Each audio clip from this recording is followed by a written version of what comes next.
The mess hall at Camp Lejeune smelled like government-issued chicken and institutional regret. August heat pressed through inadequate air conditioning, turning the space into something close to a sauna wrapped in concrete and fluorescent lighting. 140 Marines and sailors occupied tables bolted to linoleum that had seen 4 decades of boots and spilled food. Silverware scraped against trays. Conversations overlapped in that peculiar military white noise where individual words disappeared, but the rhythm of controlled chaos remained constant. Corporal Keller Briggs didn't whisper it. He spat the words across the room like ammunition designed to wound on impact. "Go back home, bitch!" His hand slammed into Petty Officer First Class Riley Vance's shoulder. The force sent her stumbling forward into the table's edge. Her tray clattered to the floor. Baked chicken scattered, green beans rolled, white rice spread like shrapnel. The mess hall went silent, not gradually, all at once, like someone had cut power to a machine that had been running for decades. Riley Vance stood there, 29 years old, lean as cable wire, with sun-darkened skin that spoke of time spent where shade was a luxury reserved for the dead. Her hands told stories if you knew the language. Scar tissue across knuckles, calluses in places that suggested intimacy with weapons and rough rope. A crescent-shaped mark on her left forearm that caught the harsh fluorescent light, surgical steel visible beneath healed tissue. Keller saw a sailor out of place, someone who wouldn't fight back.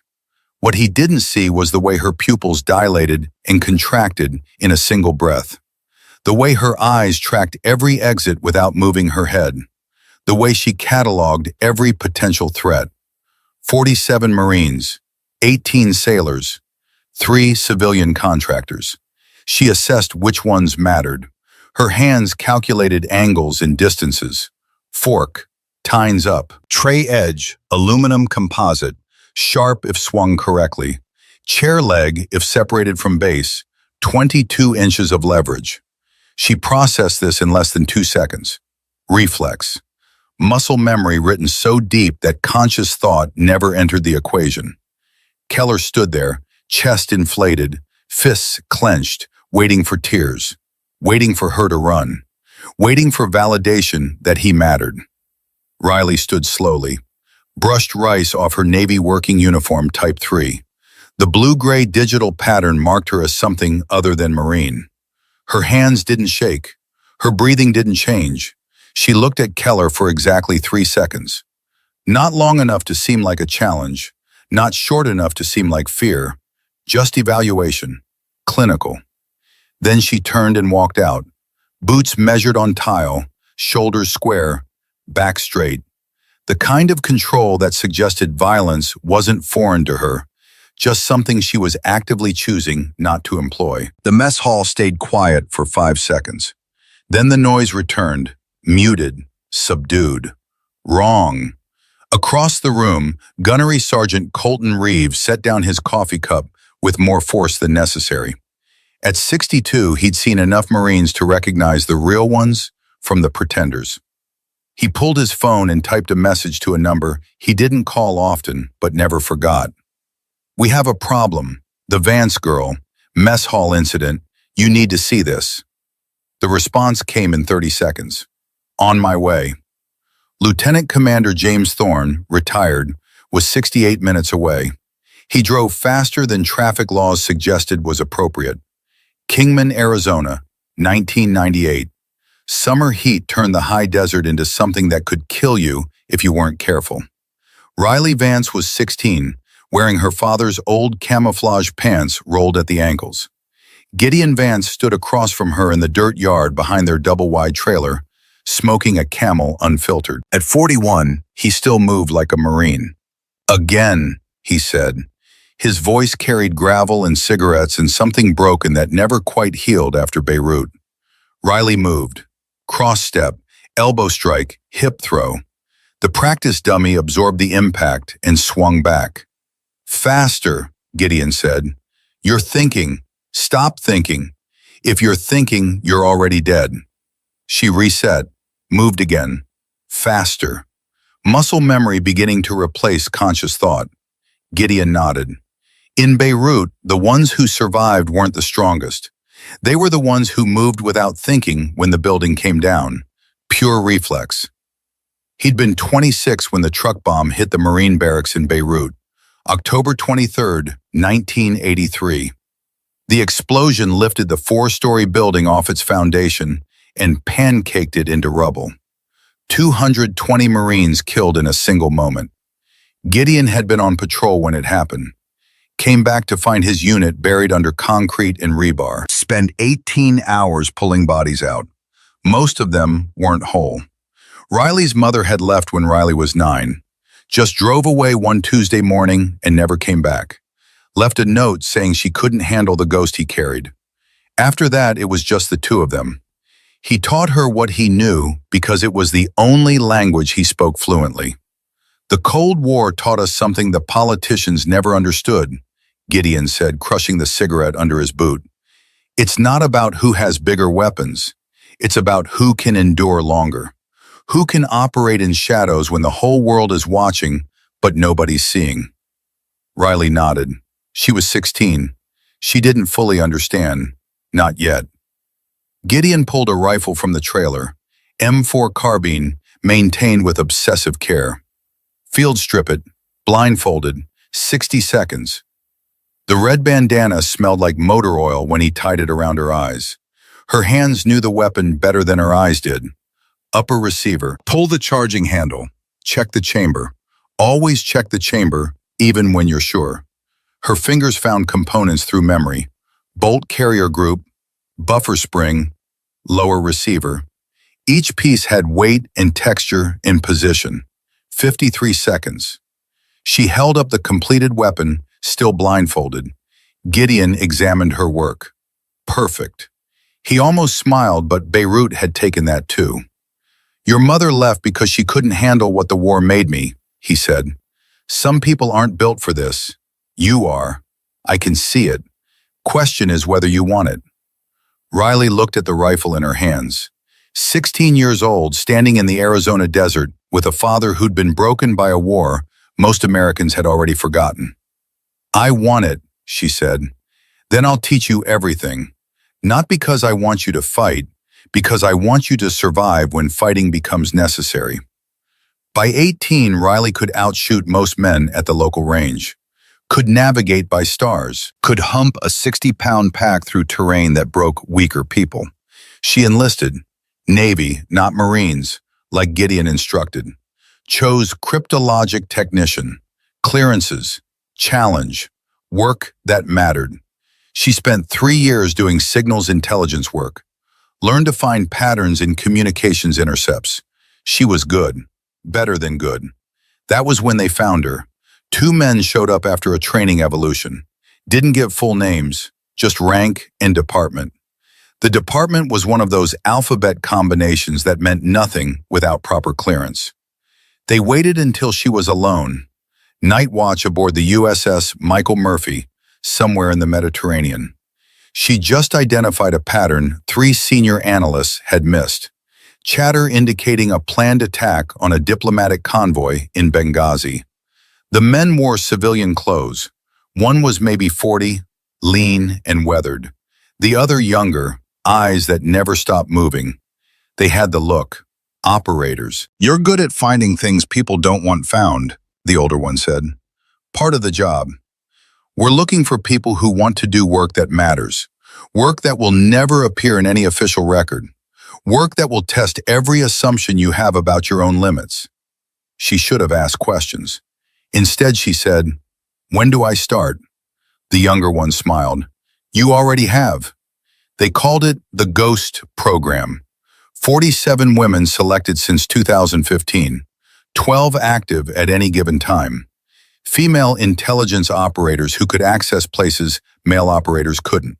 Could blend into populations where American military faces drew attention. Riley spent 6 years embedded with SEAL elements in Army Special Mission Units, not analyzing signals from a safe room anymore. On the ground, in the dirt, in places where one mistake meant capture or death. She learned to breach doors, learned combat casualty care, learned to move, shoot, and communicate like someone whose life depended on it. Because it did. Helmand Province, Yemen. Black sites where interrogations happened without lawyers.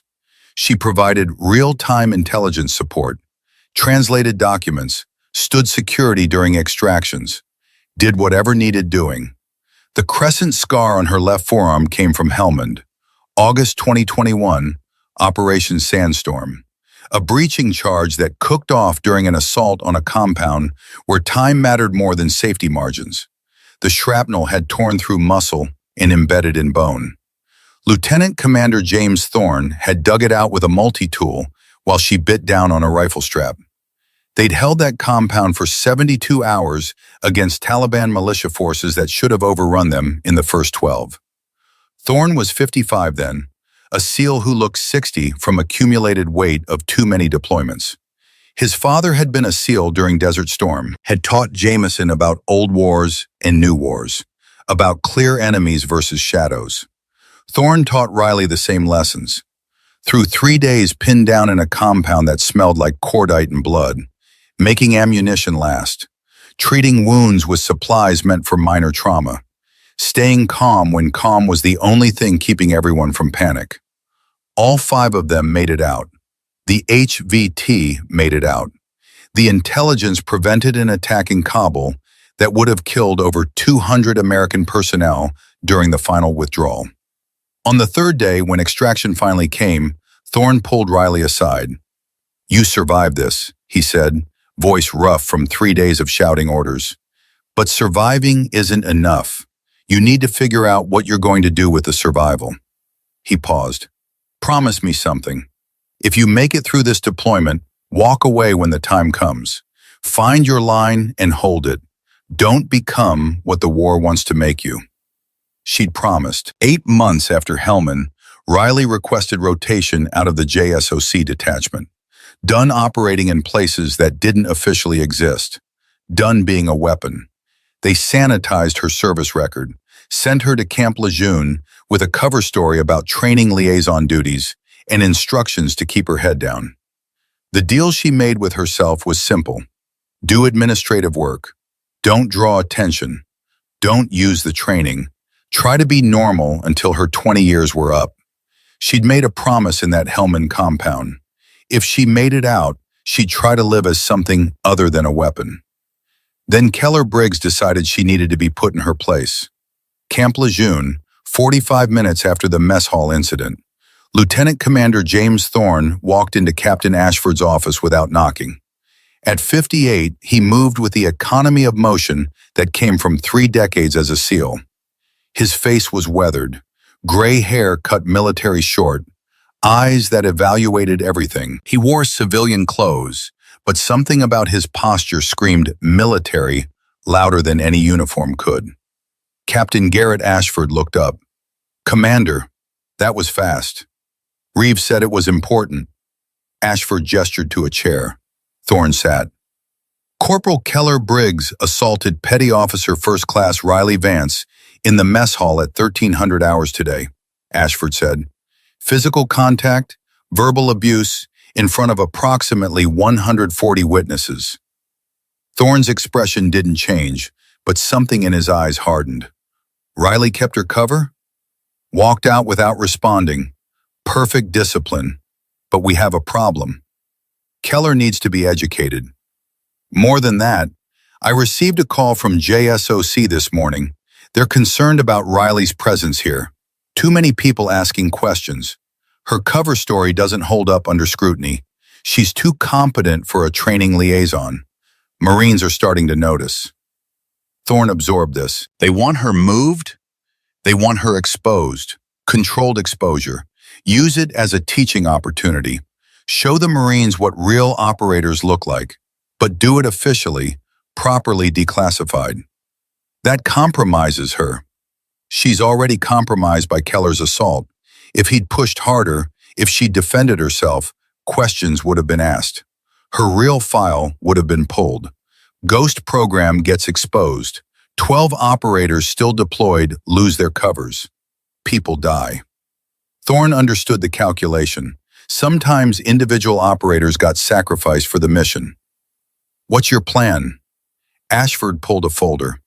3-day field assessment, leadership evaluation, physical endurance, tactical problem solving, combat casualty care, decision-making under stress. Keller will volunteer because his ego won't let him back down. Riley participates as both evaluator and participant. You want to break him. I want to teach him. There's a difference. Ashford leaned back. But yes, the teaching will involve breaking down certain assumptions about strength and who deserves respect. Thorne nodded slowly. And Riley? Riley gets her choice. Complete the assessment, let the truth come out in a controlled manner, take the instructor position at Quantico that's been offered. Or refuse, maintain cover, accept transfer to another location. She won't choose to disappear. She's Gideon's daughter. Vances don't run. Ashford smiled slightly. I was counting on that. Riley sat on her rack in the mostly empty barracks, still in her PT gear. Navy PT shirt, running shorts, the same scarred dive watch on her left wrist that she'd worn through 6 years of operations. The watch crystal was scratched, nearly opaque. She'd worn it in Helmand when Thorne's SEAL platoon had been surrounded for 72 hours. She'd worn it in Yemen. She'd worn it in Syria during operations that never made the news. Her phone buzzed, encrypted message from a number that showed all zeros. The text appeared for 30 seconds before deleting. Ghost 7. Assessment tomorrow 0800. Maintain cover. Trust Thorne. JSOC actual. She read it 3 times before it disappeared. So it was official. They were going to expose her, use her as an object lesson, turn 6 years of classified operations into a training opportunity. Part of her wanted to refuse, walk away, request transfer to some administrative position where she could finish her 20 years and disappear. But Gideon's voice was in her head. Vances don't run, Riley. We dig in. We hold the line. We pass it forward. In Thorne's voice. The hardest part isn't surviving the operation. It's coming back and figuring out what to do with everything you learned. She pulled off the dive watch and set it on the footlocker. Her hand trembled slightly, not from fear, from the effort required to maintain control when every operational instinct screamed at her to respond. She could have ended Keller in the mess hall. Joint locks, pressure points, strikes to targets that would drop him before his nervous system registered pain. She could have done it without thinking. But that wasn't the agreement she'd made with herself. No more violence. No more operating in denied areas. Just quiet administrative work until her service obligation ended. Keller had destroyed that plan. One shove, one insult, and 6 years of careful cover maintenance were unraveling. Tomorrow would tell her which line mattered more. Tomorrow would show her whether the promise she'd made was real or just another lie she'd told herself to make the weight bearable. Tomorrow, Keller Briggs would learn what it meant to pick a fight with a ghost. Her phone buzzed again. Different number, one she recognized. Riley, I'm here. We'll handle this together. You're not alone. Thorne. She read the message twice, deleted it, closed her eyes. Outside, Camp Lejeune settled into its evening rhythm. Marines finishing duty days. The eternal machinery of military life continuing regardless of individual dramas. Riley Vance had survived Helmand and Yemen and Syria. She'd survived 72 hours surrounded by enemies. She'd survived losing Gideon to the slow death that PTSD delivered 40 years after Beirut. Tomorrow she'd survive Keller Briggs and whatever test Captain Ashford had designed. She'd survive because that's what Vances did. And maybe she'd figure out what came after survival. What you did when the war ended, but the warrior remained. She closed her eyes and let exhaustion take her. Tomorrow would come regardless of readiness. Wars didn't wait, neither did reckonings. The company formation assembled at 0800 on a Thursday that came in cool and overcast. August in North Carolina carried humidity that made breathing feel like work. 140 Marines stood in ranks on the parade deck. Captain Garrett Ashford paced in front, hands clasped behind his back. He was 38 but moved like someone older, carrying accumulated weight of decisions made where wrong answers got people killed. Prior enlisted, Force Recon, the kind of officer who'd earned his commission through blood and time. His presence made Marines straighten spines without him saying a word. Riley Vance stood in the back rank, wearing her Navy working uniform Type 3. She kept her face neutral, eyes forward, shoulders squared. Everything about her posture said nothing special, nothing worth noticing. But Ashford noticed. His eyes found her immediately. "Certain behaviors have come to my attention," Ashford said. His voice carried without being raised. "Behaviors that violate basic standards of discipline and respect. Behaviors that would get people killed in combat." The formation stayed silent. "Those behaviors will be addressed through immediate action, starting now." He paused. "We're conducting a compressed 3-day field assessment, leadership evaluation. You'll be tested on everything from land navigation to tactical decision-making under pressure, combat casualty care, small unit leadership, physical endurance, mental resilience." Murmurs rippled through ranks, quickly suppressed. "Results will become part of your permanent service records," Ashford continued. "They will influence future assignments, promotions, schools, everything that matters." Another pause. "I expect Corporal Keller Briggs to volunteer, given how vocal he's been about standards and warrior culture." Every head turned slightly, looking for Keller. His face flushed red, jaw clenched. He couldn't back down. Not in front of the entire company. "Yes, sir," he said, voice tight. "I volunteer." "Outstanding. I need 9 more volunteers." 7 Marines stepped forward immediately. Ashford scanned the remaining ranks. Then his eyes settled on Riley. "I'm also specifically requesting Petty Officer First Class Riley Vance participate as both evaluator and participant." The formation went dead silent. Navy petty officers didn't participate in Marine leadership assessments. Her personnel file indicates instructor-level qualifications in small unit tactics from previous joint training assignments. Riley stepped forward without hesitation. "Aye, sir." Keller's face had gone from red to white. He stared at her, not with anger anymore, with something closer to fear. Near the edge of the formation, Lieutenant Commander James Thorne watched. He wore civilian clothes, contractor credentials visible, technically just observing, but his eyes never left Riley. Ashford dismissed the formation. The assessment would begin immediately. Full combat load, 12-mile tactical movement with simulated casualties. Staff Sergeant Brennan Wade and Gunnery Sergeant Colton Reeve fell in as evaluators. Wade was the combat engineer who'd watched Riley leave the mess hall with knowing eyes. Reeve was the 62-year-old former MARSOC operator who'd been at Beirut with Gideon Vance. They both looked at Riley with carefully neutral expressions. The 10 volunteers formed up. Keller stood at the front, trying to look confident. 2 of his crew flanked him. They'd laughed when he'd shoved Riley. They weren't laughing now. Riley stood near the back. She'd cinched her pack tight, adjusted her vest, checked her boots. Everything done with practiced efficiency. Ashford gave them their route. 12 miles across varied terrain, swamp, pine forest, open ground. 3 simulated casualty scenarios. 4 hours to complete. Anyone who fell out wouldn't continue. "Move out." Keller immediately set a hard pace, aggressive, trying to establish dominance through speed. His crew kept up. The other Marines fell in behind. Riley stayed in the middle of the pack.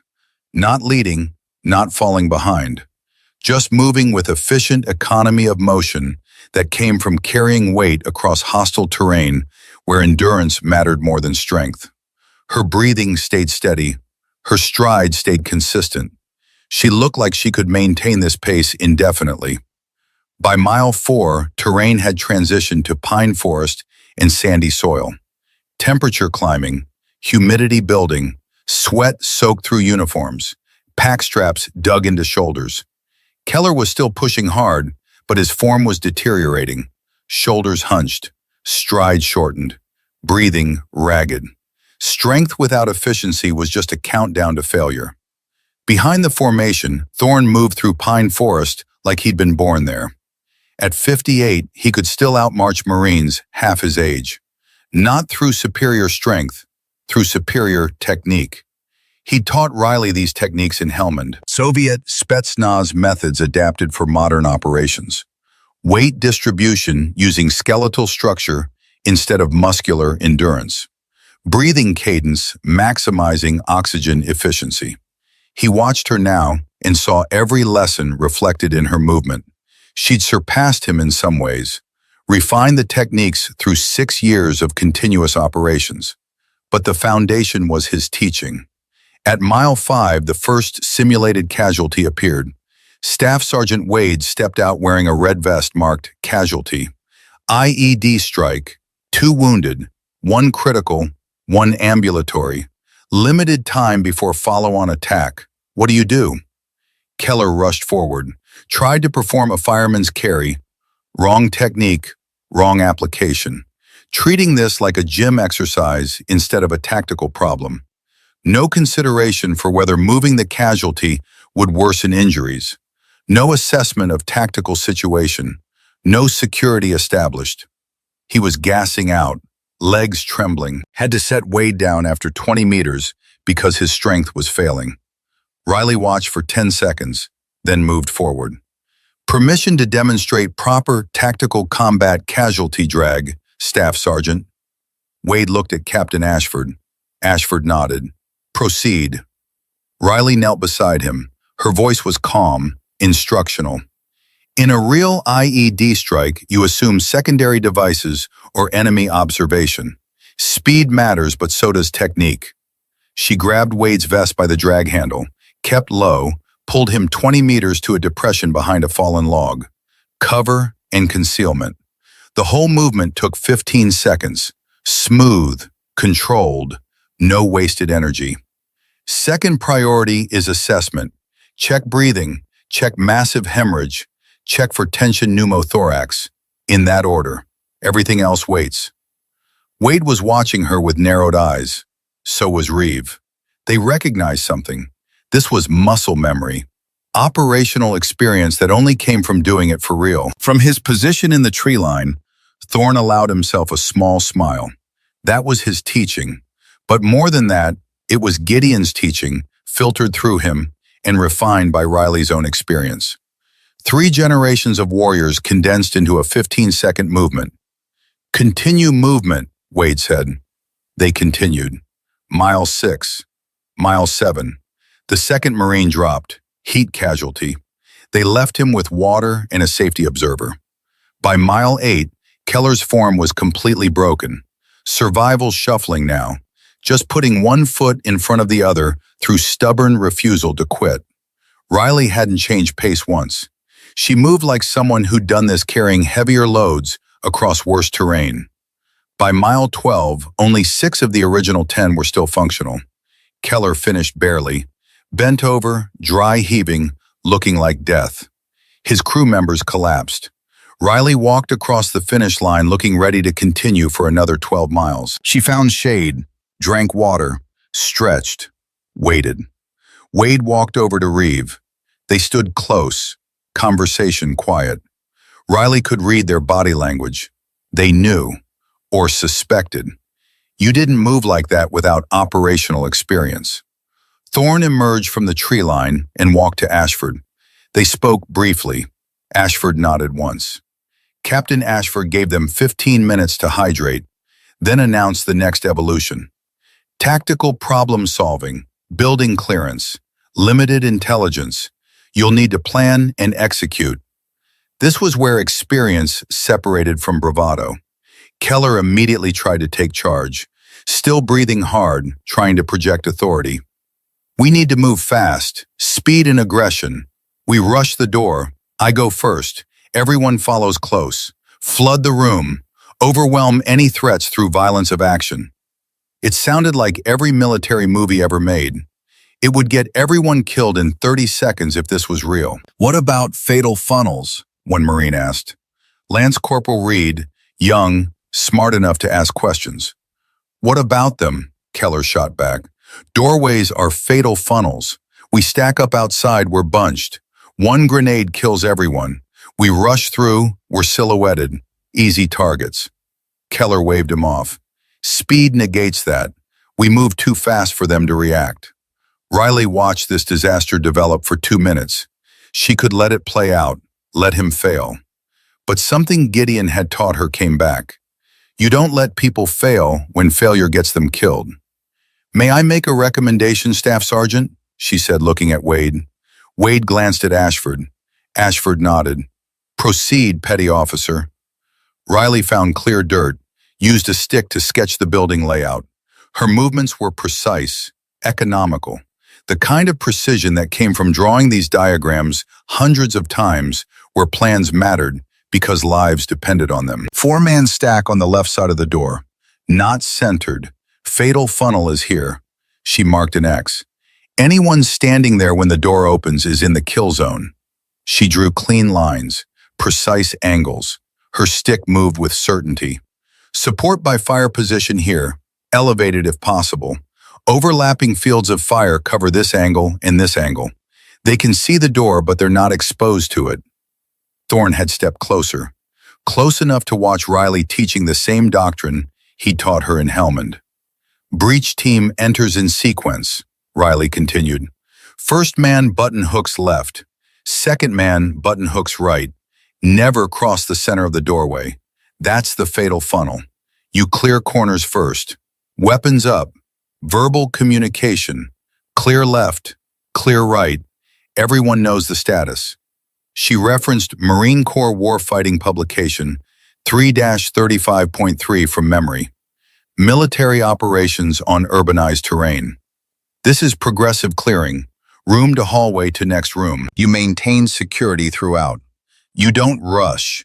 You move with purpose, but you don't sacrifice security for speed because speed gets you killed. Gunnery Sergeant Reeve had moved closer. His face was carefully neutral, but something in his eyes suggested painful recognition. My father was at Beirut, Riley said quietly, still drawing. Force Recon, October 23, 1983. Gideon Vance. The barracks bombing killed most of his unit. He spent 18 hours pulling bodies from rubble. He told me that fatal funnels don't just exist in doorways. They exist anywhere you bunch up personnel without understanding the threat environment. The training area went completely silent. Even Keller had stopped fidgeting. After Beirut, the Marine Corps studied what went wrong, Riley continued. They built doctrine to prevent it from happening again. MOUT doctrine. CQB principles. Progressive clearing techniques. All of it written in blood by Marines who died learning these lessons. We don't repeat mistakes. That's what doctrine is for. She finished the sketch. A tactical plan that was textbook perfect. Simple, because it prioritized principles that mattered. Security, communication, progressive movement. Staff Sergeant Wade looked at the sketch, looked at Riley, then at Ashford. Execute Petty Officer Vance's plan. Keller started to argue, but Wade cut him off with a look. That's not a suggestion, Lance Corporal. That's an order. They executed the plan. It worked flawlessly. The simulated building clearance happened with 0 simulated casualties. Movement was smooth, professional, lethal through precision and discipline. When they finished, Reeve walked over to Wade and said something quiet. Wade nodded slowly. They both looked at Riley with expressions that had moved from suspicion to certainty. She wasn't just trained, she was operational. Thorne caught Riley's eye across the training area, gave her a slight nod. Approval. Recognition. The assessment continued through afternoon. Land navigation. Communications under stress. Decision-making with incomplete information.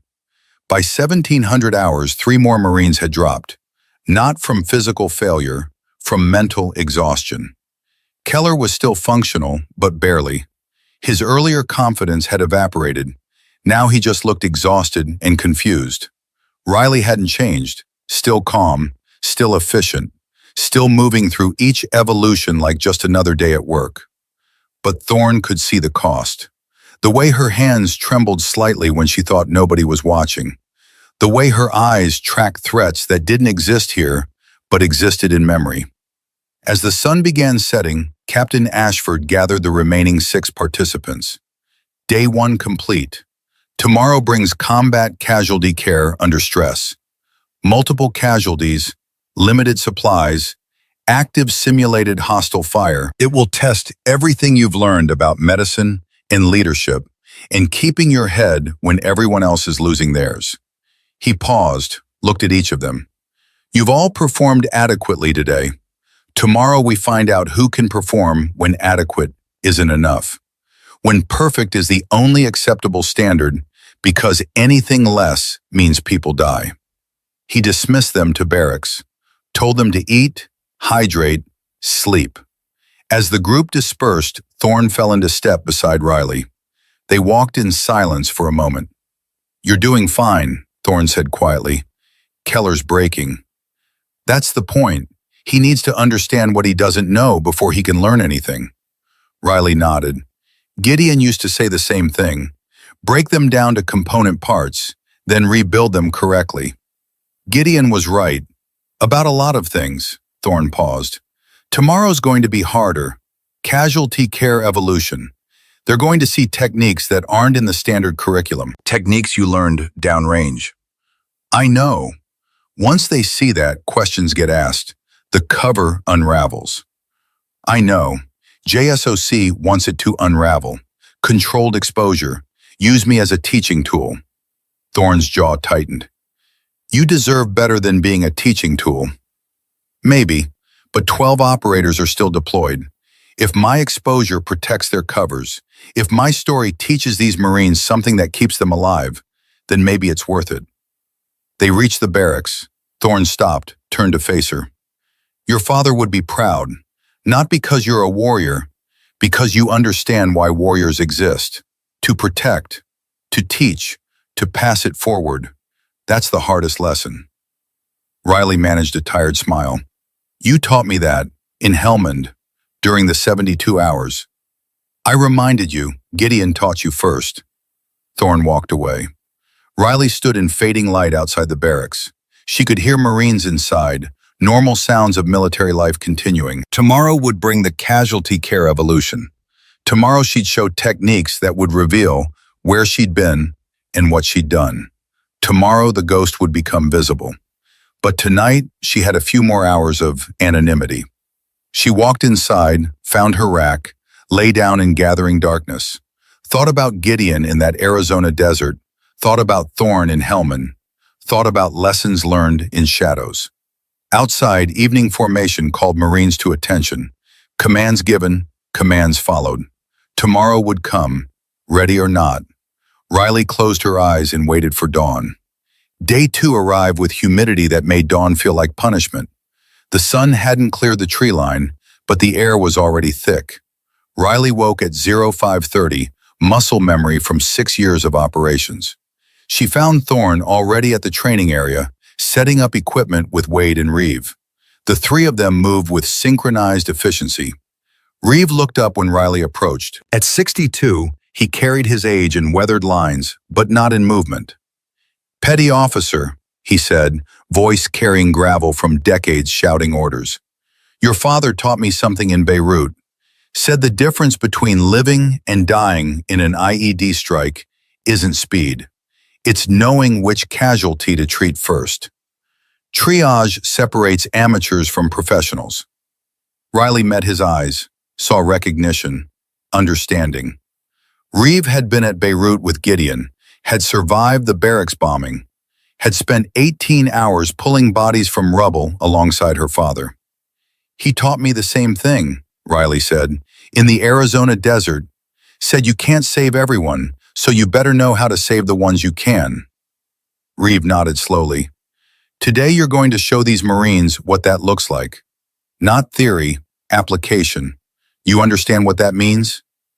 It means the cover comes off. It means you stop being a ghost and become a teacher. Question is whether you're ready. Riley looked across the training area. 6 Marines forming up, Keller among them, looking worse for wear. His confidence had cracked. Ready or not doesn't matter. The mission is the mission. Reeves smiled slightly. That's a Gideon answer if I ever heard one. Captain Ashford arrived at 0600 with a truck full of training equipment. Medical bags, simulated casualties, blank ammunition, pyrotechnics. He gathered the 6 remaining participants. Combat casualty care under stress. 4 casualties will appear simultaneously. Blank rounds will be fired. Pyrotechnics will detonate.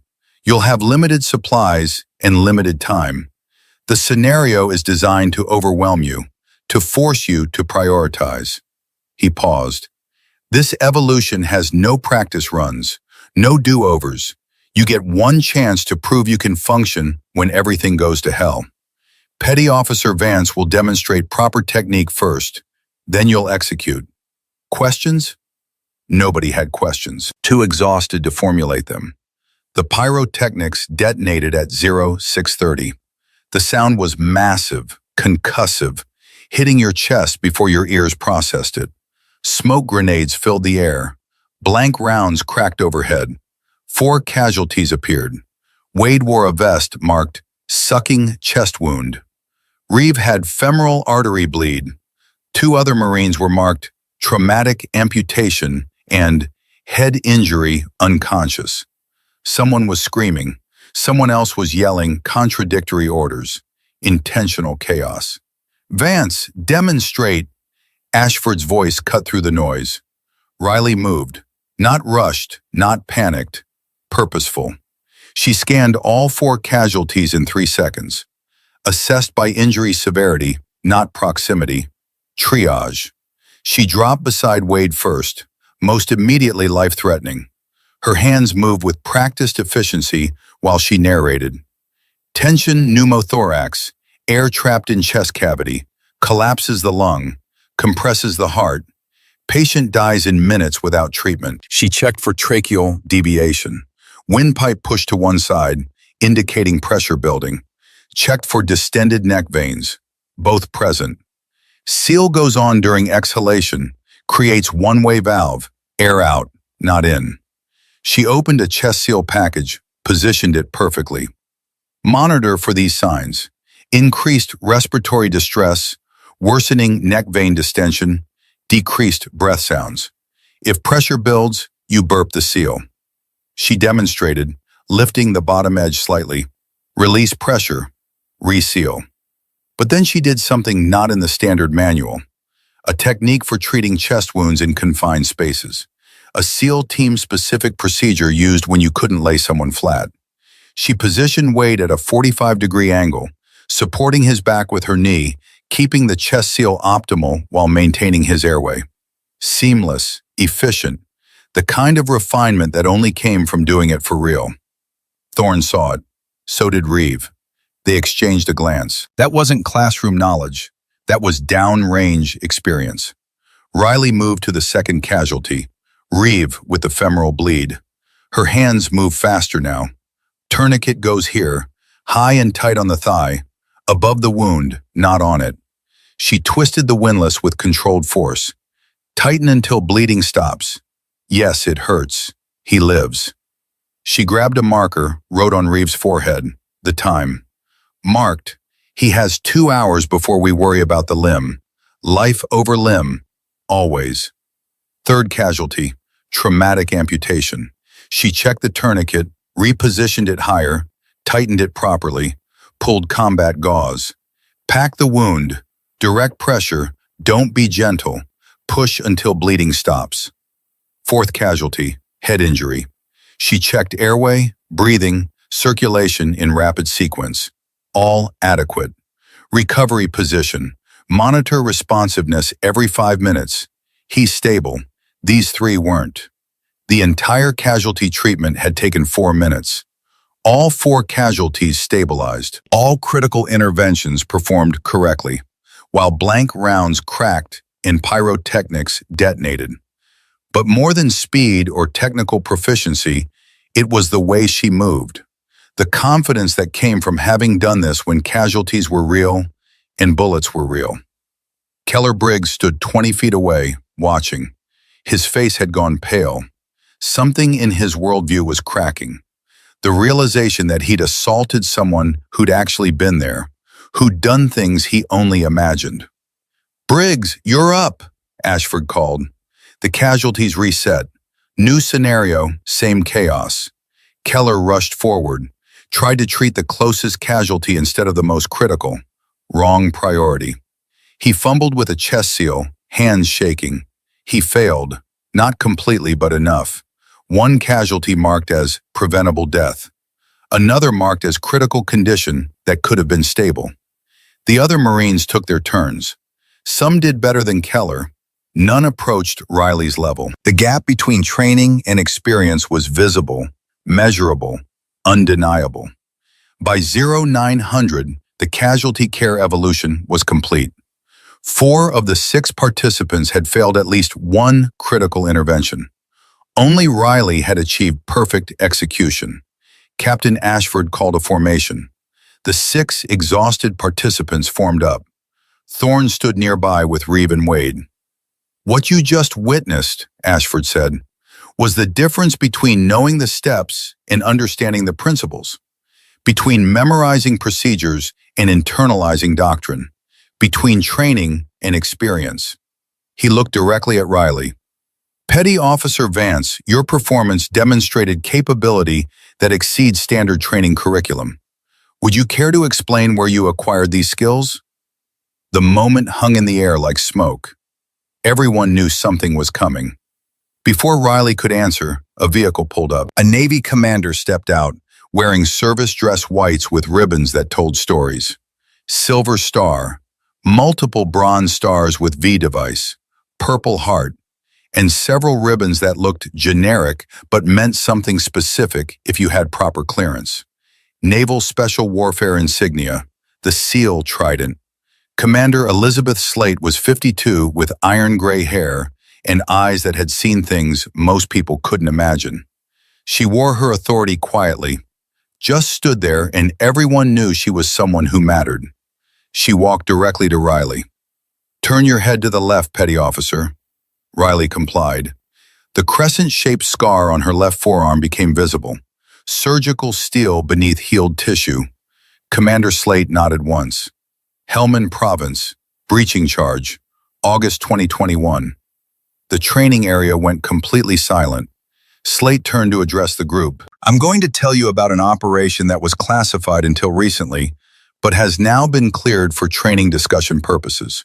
She paused. "Does anyone recognize the designation Operation Sandstorm?" Nobody did. Helmand Province, Afghanistan, August 5th through 8th, 2021. A 4-person SEAL element and 1 Navy intelligence specialist were inserted to extract a high-value target with intelligence on an imminent, large-scale attack against U.S. forces in Kabul. Slate's voice was even, clinical, but carried weight. The mission was compromised within the first 6 hours. Local Taliban militia forces, approximately 80 fighters with intimate terrain knowledge and superior numbers, surrounded the compound and cut off all extraction routes. The team held defensive positions for 72 hours against numerically superior forces. Limited ammunition, no air support due to weather conditions, no possibility of relief until weather cleared. She let that settle. 72 hours, 3 days, same length as this assessment, but the bullets had been real. All 5 operators survived. The high-value target was successfully extracted on the 4th day. The intelligence prevented an attack that would have killed over 200 American personnel in Kabul during the final withdrawal operations in late August 2021. The training area was silent except for wind in pine trees. The Navy intelligence specialist on that operation was cryptologic technician, First Class Riley Vance.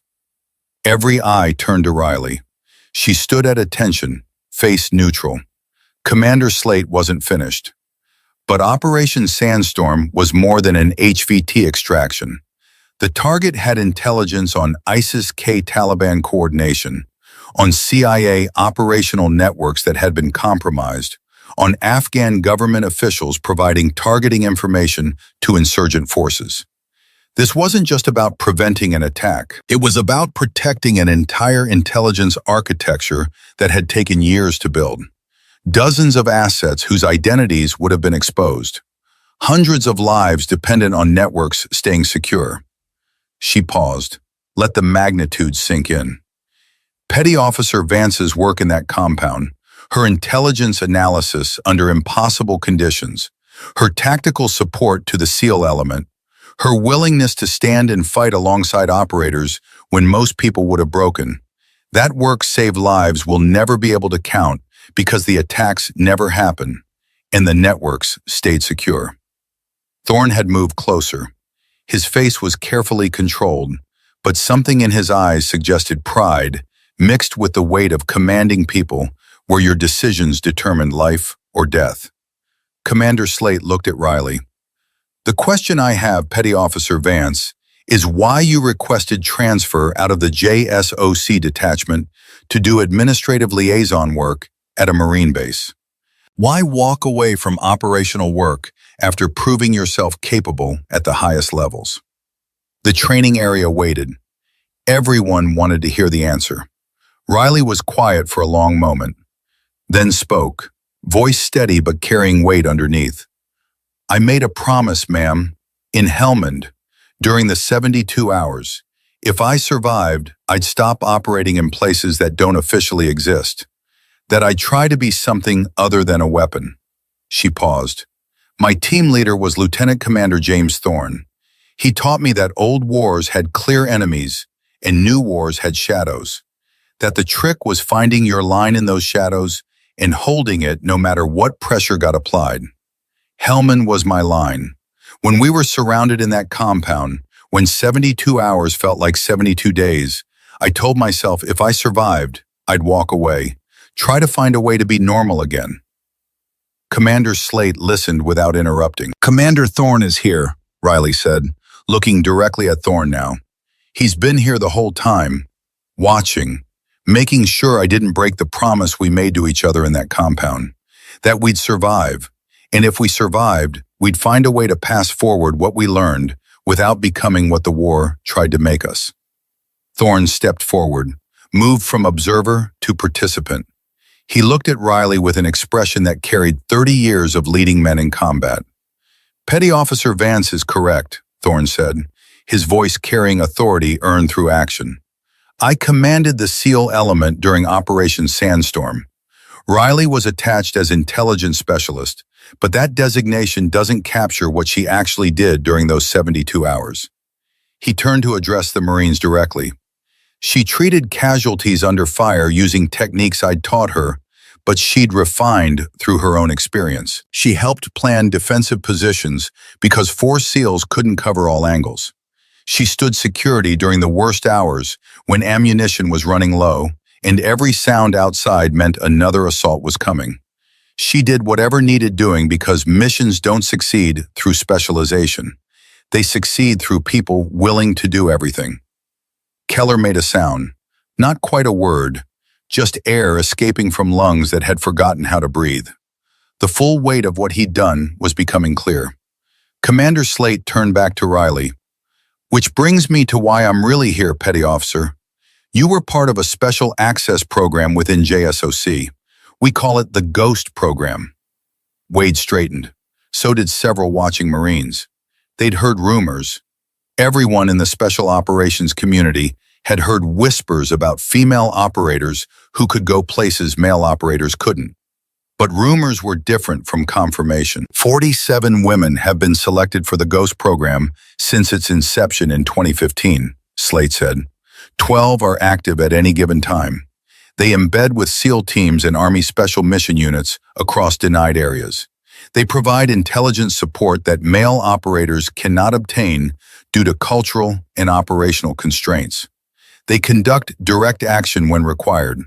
They operate in places where their presence is never acknowledged. She let that settle. Petty Officer Vance was one of those 12 for 6 years. Her cover story as a training liaison protects not just her identity, but an entire network of female operators still deployed in Syria, Yemen, Somalia, and other locations I cannot name. If her background had been exposed carelessly, it could have compromised ongoing operations across 3 continents and gotten operators killed. The magnitude was crystal clear now.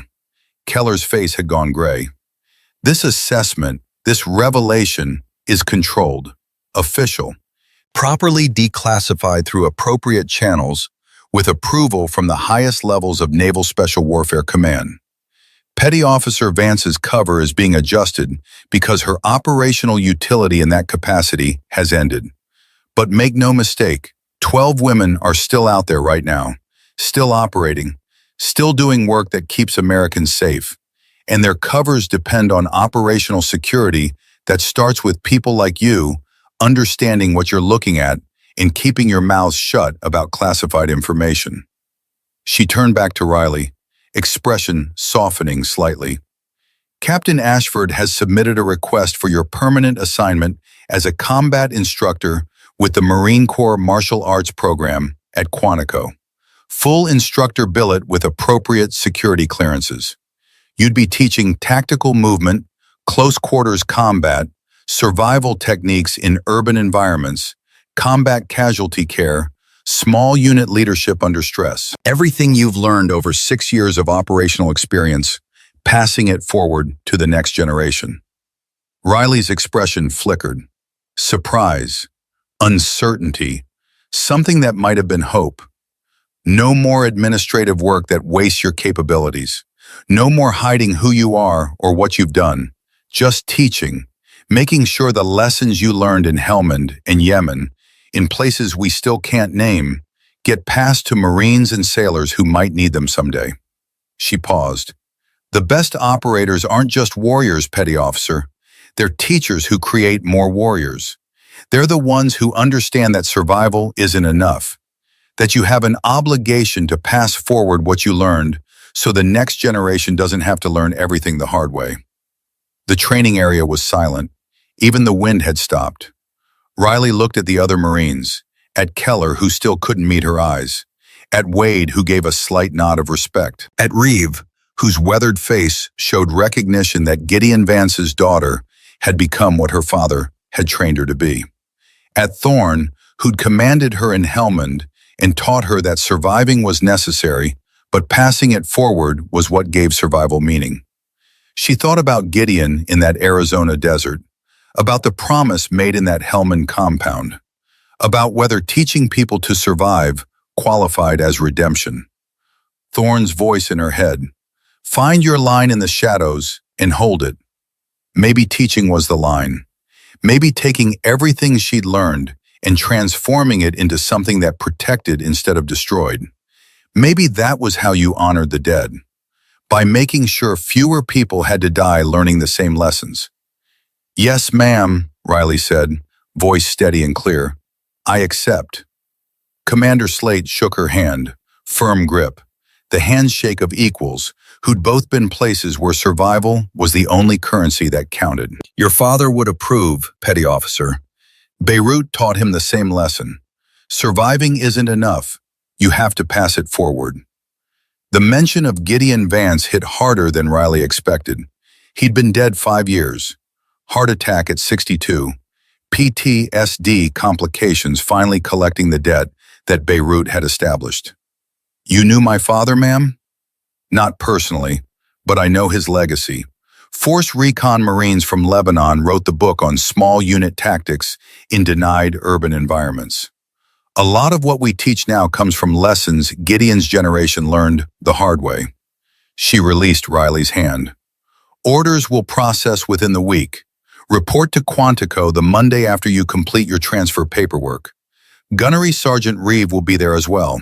He's been teaching at Quantico for 2 years now. Seems fitting that Gideon's daughter and Gideon's Marine will teach the next generation together. Slate left without ceremony, just walked to her vehicle and drove away. No speeches, no fanfare. Real professionals didn't need theatrical exits. Captain Ashford dismissed the assessment. The exhausted Marines scattered toward barracks.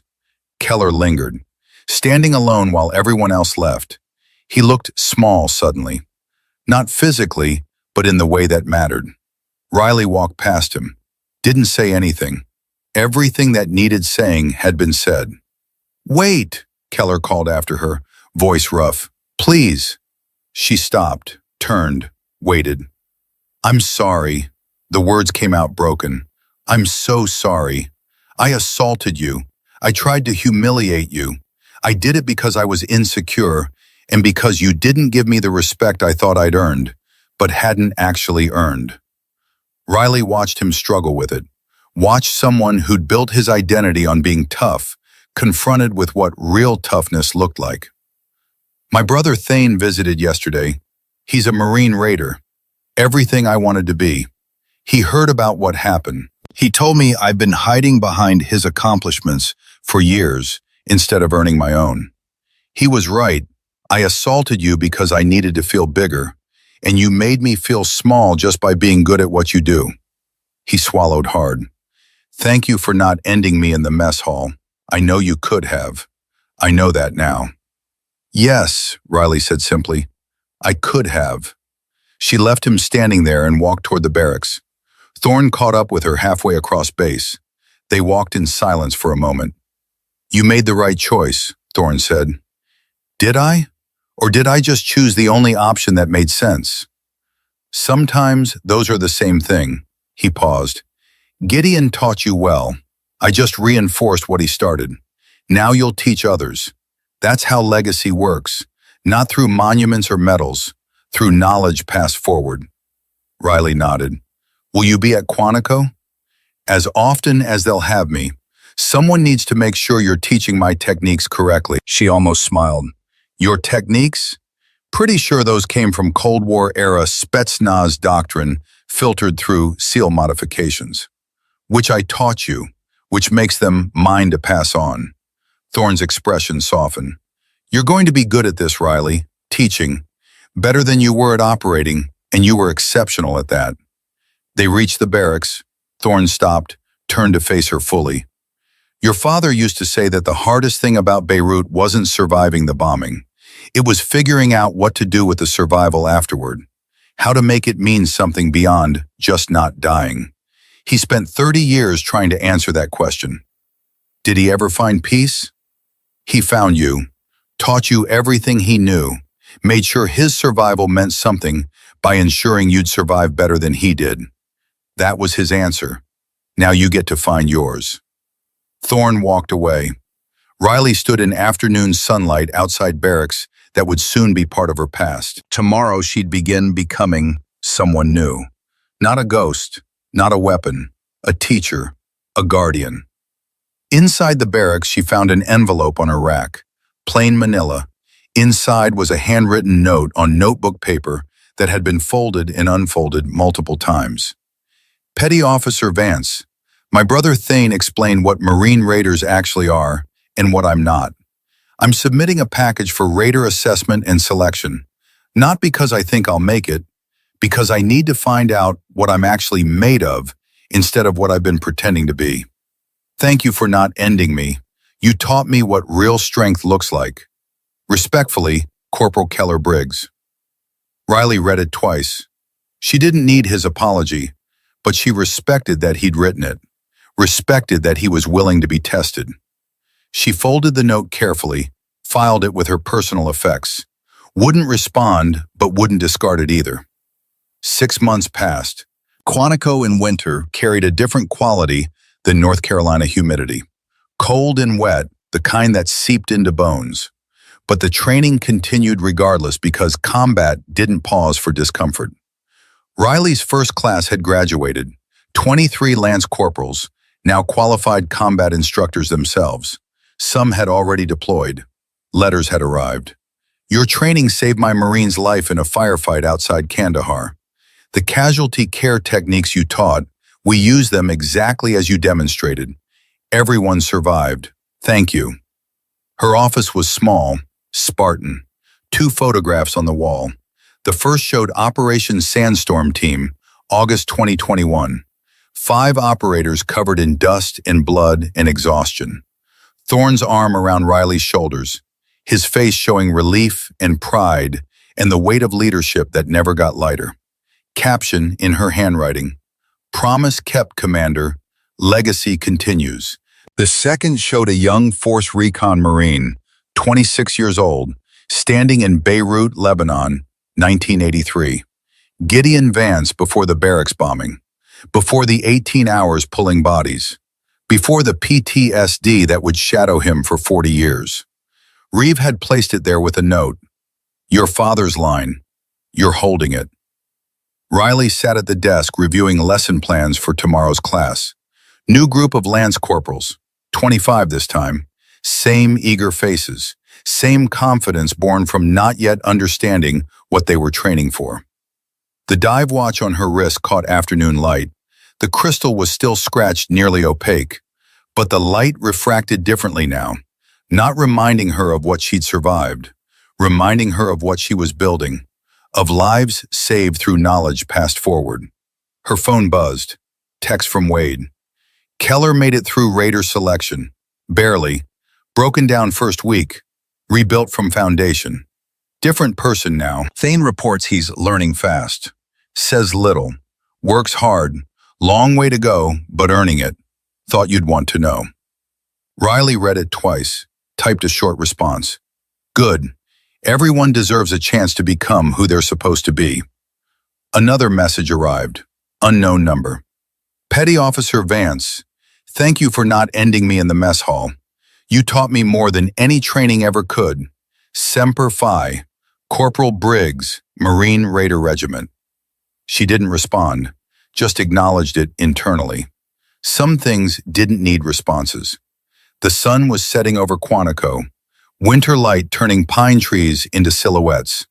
Tomorrow would bring another class, more Lance Corporals, more opportunities to pass forward what had been passed to her. The ghost had become a guardian. The weapon had become a teacher. And in the quiet halls of Quantico, Riley Vance taught the next generation how to survive the shadows she'd left behind.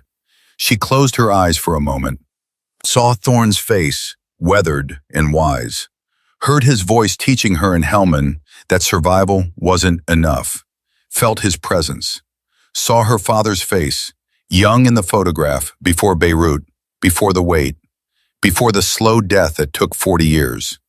Both of them would have approved. Both had understood that surviving wasn't enough, that the only way to honor the dead was to make sure their lessons kept the living alive. That legacy wasn't about monuments or medals. It was about passing forward what you'd learned, so fewer people had to learn the hard way. She opened her eyes, picked up her pen, continued writing lesson plans. Tactical movement in urban environments, how to approach corners, how to use cover and concealment, how to stay alive when the bullets were real and mistakes were permanent. Outside, evening formation called Marines to attention. Commands given with sharp precision. Commands followed with disciplined response. The machinery of military life continuing its eternal rhythm. Riley Vance had found her line. The one Thorne had told her to find in those shadows. She was holding it, not through violence anymore, not through operations in denied areas, through teaching, through passing forward everything she'd learned, through making sure Lance Corporals who sat in her classroom would have a better chance of coming home alive. And in holding that line, she was honoring every promise she'd ever made. To Thorne in that Hellman compound, to her father in that Arizona trailer, to herself when she decided surviving was necessary but insufficient. The weapon had learned to teach. The shadow had learned to illuminate. The ghost had learned to guard. And in that learning, she discovered something she hadn't expected. Not peace exactly. Peace was too simple a word for what she felt. But purpose, clear and undeniable. The understanding that what she'd done in those places that didn't officially exist hadn't been wasted. It lived in every Marine she taught, in every life saved, in every mission completed successfully because training had been good enough. The ghost was gone.